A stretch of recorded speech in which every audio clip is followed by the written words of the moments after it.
주아롱쌤 책 읽는 시간입니다. 오늘도 전설로 떠나는 월가의 영웅 피터 린치의 책에서 많은 초보 투자자분들 그리고 어느 정도 투자를 진행하고 계시는 분들께서도 많이 고민하시는 내 포트폴리오 구성하는데 적절한 종목 수는 몇 개인가, 몇 개를 담으면 좋은가 라는 고민을 많이 하실 건데요.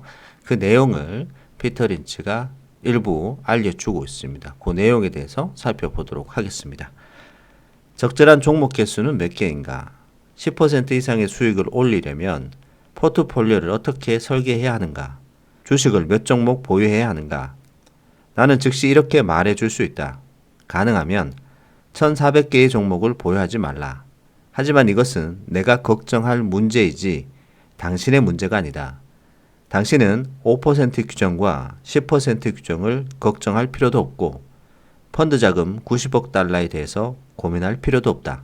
투자 자문 두 파벌 사이에 오랫동안 논쟁이 이어져 왔다.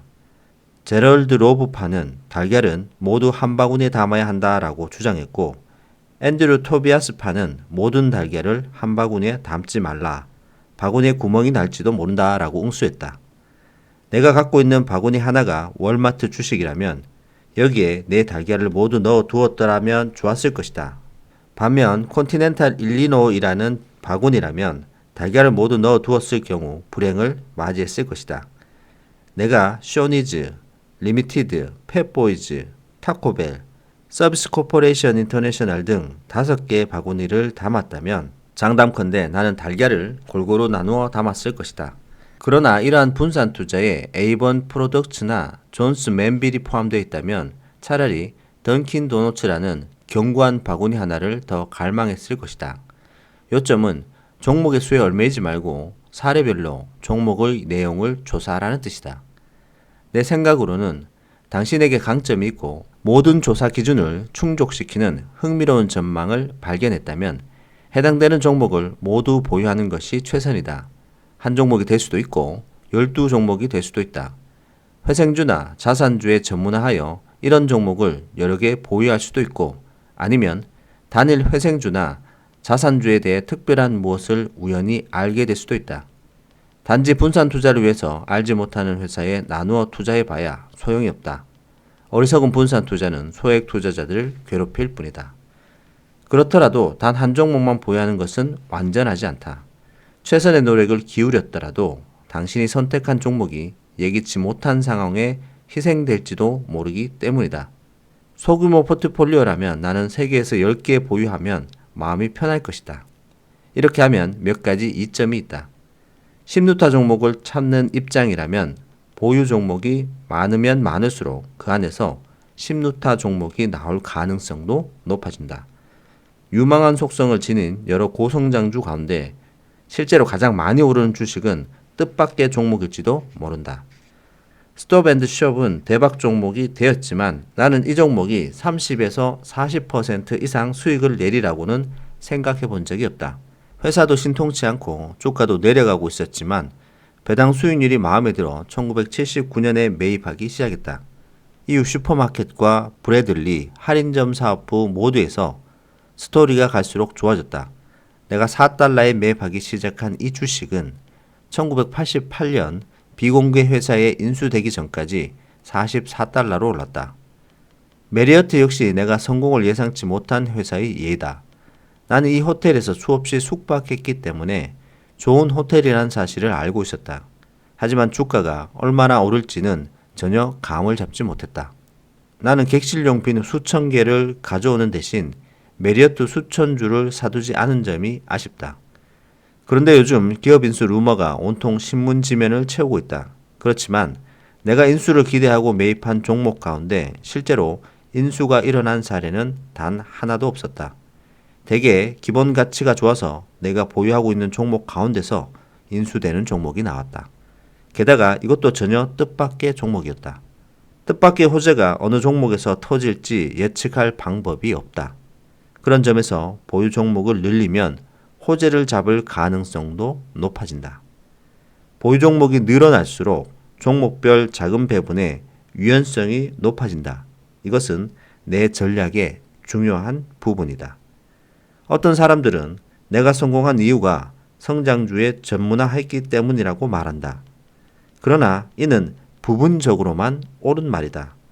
나는 성장주에 펀드 자금을 30에서 40% 이상 분배해 본 적이 전혀 없다. 나머지는 이 책에서 설명한 다른 유형의 분산 투자였다. 보통 나는 약 10에서 20%를 대형 우량주에 배분하고 약 10에서 20%를 경기순환주에 배분하며 나머지를 회생주에 배분한다. 비록 나는 모두 1,400개 종목을 보유하고 있지만 펀드 자금의 절반은 100개 종목에 들어가 있고 또 다른 자금의 3분의 2는 200개 종목에 배분되어 있다. 자금의 1%는 후보군 종목 500개에 골고루 분산되어 있으며 나중에 들어갈 기회를 바라보면서 주기적으로 점검하고 있다. 나는 모든 분야에서 끊임없이 가치를 탐색하고 있는데 고성장주보다 회생주에 기회가 더 많다고 판단하면 회생주에 대한 보유 비중을 높인다. 만일 어떤 후보 종목의 사건이 일어나서 내가 확신을 갖게 되면 나는 그 후보 종목을 주요 종목으로 격상시키기도 한다. 자, 여기까지가 되겠습니다. 핵심적인 내용이 나오고 있죠. 적정한 종목 개수는 몇 개인가? 시장에 오래전부터 양파벌이 있었습니다. 한 종목을 한 바구니에 왕창 담아라. 그러니까 몰빵하라 라는 몰빵파와 그리고 다른 한 파벌은 모든 종목을 골고루 담아라. 그러니까 한 바구니에 한 종목만 담으면 그 바구니가 박살날 수도 있다.